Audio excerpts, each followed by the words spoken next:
Yo, I've seen some things. I'm one of a kind, there ain't no one like me. So hard to find, it's the real damn thing. Don't be wasting any time, I got somewhere to be. Always on the grind, yeah, you know me. Hold the crown will be mine, you can call me king. A matter of time for you. Guess what? I get to talk about one of my favorite topics today, story structure. That said, the minute I decided to go about this discussion, I instantly got overwhelmed. I couldn't even think of where to begin. There's so much to cover. So much territory to explore. So many different ways to structure a story. We would be here for eons. So I decided to do what I do best and just explain how I structure stories. But before I go there, let me try to clear up a little gray spot that I found writers fall in when they're doing research on the topic. And that is the difference between plot and story. Think of plot as two people trying to kill each other. And the story would be why. Your plot consists of the actions that your characters take to move from one scene to the next. It's the what, where, when, and how of the equation. Story consists of the why and who. It's what your tale is about at its core. They are two distinct halves that, when blended together, create something more than its individual parts. Okay? Moving right along. I didn't get into story structure until I got to college. In fact, it wasn't until then that I even heard of the term, believe it or not. It's also where I discovered that no matter what you know or which established story structure you choose to follow, if you are writing, then you are creating structure. Keep in mind that all story structure boils down to is pattern. Think of it like a rhythm that sort of resonates with us on an unconscious level. I hear the naysayers talking about how they don't want to follow a plan or they refuse to be fenced into a particular structure or whatever they want to call it. I especially hear it from the discovery writers, but nothing can be further from the truth. No matter what kind of writer you are, I promise you, story structure still plays a part in it in some way. The particular tale that I'm going to be telling dictates which method I choose. I write a lot of fantasy, so I find that the monomyth really suits me best when I'm trying to put together my blueprint to get my writing done. I like the details of it. It gets me to ask the questions that really help me flesh out my story. But my go-to, no matter what story I'm telling, no matter what tale I'm trying to put together, story structure method is Dan Harmon's circle. When I get to the point where I'm ready to start writing, I go and I answer those 8 glorious questions.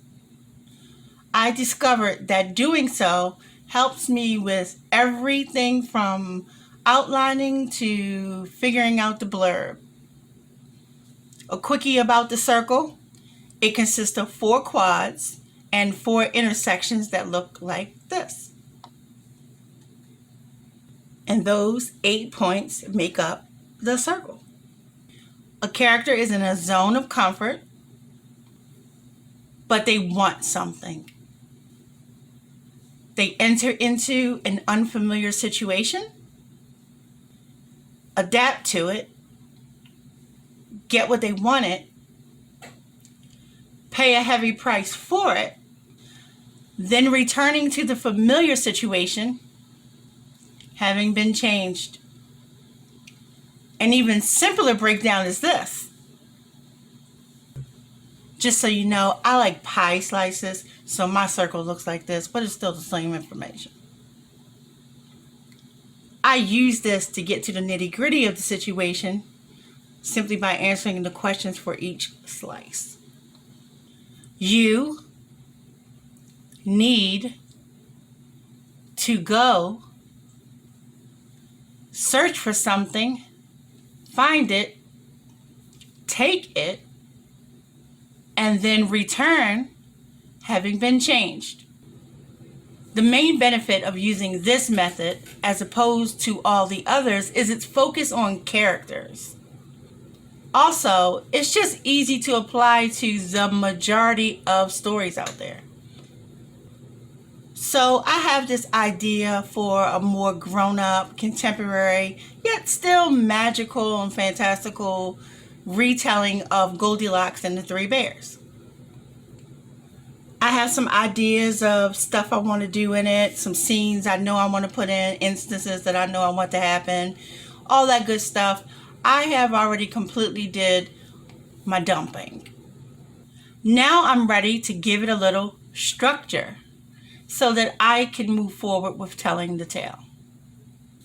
Quick side note, the example that I'm going to use today is a little altered because I don't want it to be spoilery. So I changed a few lines here and there, but it still hits all the beats. Okay? Okay. We're good.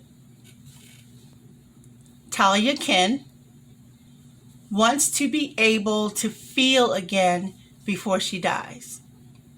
So she goes to her family's cabin where she was last happiest and meets the Ursa brothers / caretakers who offer to help her, involving some fire dancing and some sex magic and another time, which ends up needing a sacrifice that breaks the dam blocking her feelings. She returns healed and whole again. Simple, basic, to the heart of what's going on. Just in doing that, flooded me with more stuff to write and more scenes to put in and all kinds of really groovy stuff that we'll talk about later. Another time. So, after I do all the brainstorming and all the dumping, I jump right on the wheel. I answer the questions. It gives me more inspiration.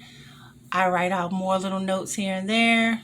It just makes for a great beginning to the process. Like I said, for other stories, I may need to go a little bit more beyond that and jump on that monomyth.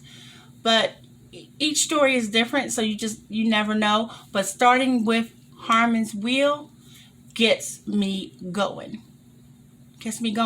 And I've also discovered that since I've started using the wheel, I haven't needed to go to the other, the hero's journey and all those other things, that the 12 steps and the 8 steps and the 7 steps. I've seen so many damn steps.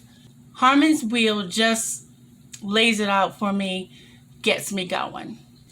I found my rhythm, what actually works for me. And the same thing will happen for you if you explore story structure. Do some research on story structure. Believe me, you will be surprised by the results. Well, guys, I hope you enjoyed this.